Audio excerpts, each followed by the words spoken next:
Tungsten கனிம சுரங்கத்திற்கு எதிர்ப்பு தெரிவித்து மேலூரிலிருந்து மதுரை நோக்கி 25 கிலோமீட்டர் தூரத்திற்கும் மேலாக நடைப்பயணம் தொடர்ந்து வருகிறது. அதன் ட்ரோன் கேமரா காட்சிகளை பார்க்கலாம்.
இது பற்றிய தகவல்களை செய்தியாளர் ஜெகநாத் வழங்கிட கேட்கலாம். ஜெகநாத், வணக்கம். இன்னும் எவ்வளவு நேரம் மற்றும் தூரம் இந்த நடைப்பயணம் தொடர இருக்கிறது?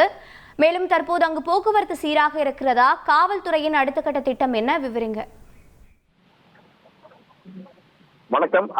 டங்ஸ்டன் திட்டத்தை ரத்து செய்ய கோரி மதுரை மாவட்டம் முழுவதும் தற்போது இந்த மேலூர் பகுதியில் இருந்து விவசாயிகள், வியாபாரிகள் மற்றும் பொதுமக்கள் கிட்டத்தட்ட 5000த்திற்கும் மேற்பட்டோர் தற்போது போராட்டத்தில், குறிப்பாக மதுரை மாநகர் பகுதியில் இருக்கக்கூடிய தலைமை தபால் நிலையத்தை முற்றுகையிடும் போராட்டத்தில் ஈடுபடுவதற்காக தொடர்ந்து நடைபயணமாக வந்து கொண்டிருக்கிறார்கள். சுமார் மேலூரில் இருந்து மதுரை மாநகர் உள்ளே பகுதி வந்து பார்த்தீங்கன்னா 35 கிலோமீட்டர் ஆகும். இந்த பகுதியை தற்போது 25 கிலோமீட்டர் தொலைவில் தற்போது கடந்து நடந்து கொண்டு பேரணியாக வந்து கொண்டிருக்கிறார்கள்.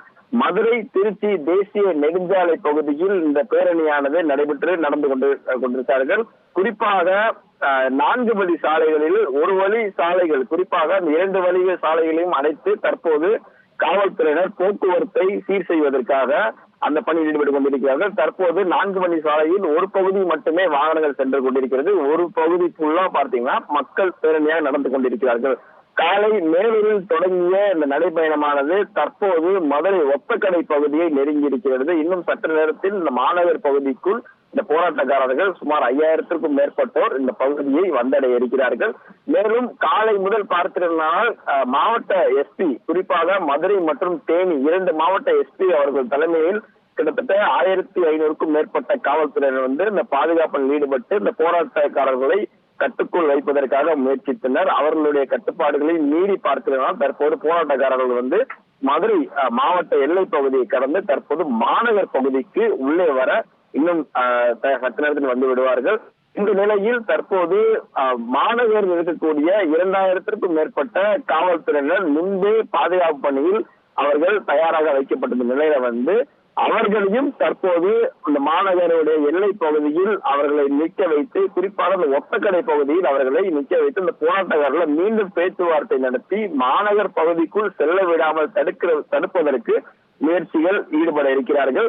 தற்போது அவர்கள் முயற்சிகள் பயனளிக்குமா என்பதை பொறுத்திருந்தான் பார்க்க வேண்டும். தற்போது இந்த போராட்டக்காரர்கள் மத்திய அரசு உறுதியளிக்கும் வகையில் எந்த ஒரு அவர்கள் உறுதியளித்தால் மட்டுமே இந்த போராட்டத்தை கைவிடுவோம், இல்லை என்றால் இந்த போராட்டத்தை தொடர் ஈடுபடுவோம் என்று தொடர்ந்து காவல்துறையிடம் அவர்கள் பேச்சுவார்த்தை ஈடுபடுவதை கூறுகிறார்கள். இந்த போராட்டம் மத்திய அரசிற்கு கொண்டு செல்ல வேண்டும் என்றால் இது போன்ற நடைபயணத்தை மேற்கொண்டால் மட்டுமே இந்த போராட்டம் அவர்கள் சென்றடையும் என்பதற்காகவே நடைபயணத்தை மேற்கொண்டிருப்பதாக கூறுகிறார்கள். மேலும் தற்போது போராட்டக்காரர்கள் அவர்களுக்கு ஆங்காங்கே பார்த்தீங்கன்னா அவர்களுக்கு தண்ணீர் பாட்டில்கள் மற்றும் டேங்கர் லாரி மூலம் அவர்களுக்கு தண்ணீர்கள் விநியோகம் செய்யப்படுகிறது. மேலும் அவர்களுக்கு உணவுகளும் வழங்கப்படுகிறது.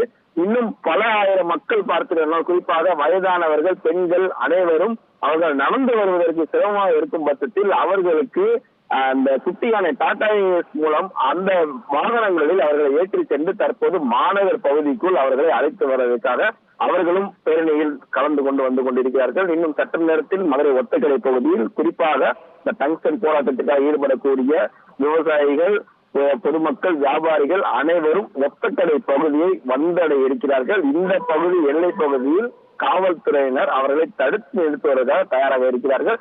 இந்த நேரத்தில் பேச்சுவார்த்தையில் சுமூகமான முடிவு எடுக்கப்படவில்லை என்றால் இருவரும் அவர்கள் காவல்துறையினரும் அவர்கள் இருவருக்கும் தள்ளுமுறை இருப்பதற்கான வாய்ப்புகளும் இந்த பகுதியில் சூழ்ந்திருக்கிறது. அதனால் இந்த பகுதி முழுவதும் பரபரப்பாக காணப்படுகிறது.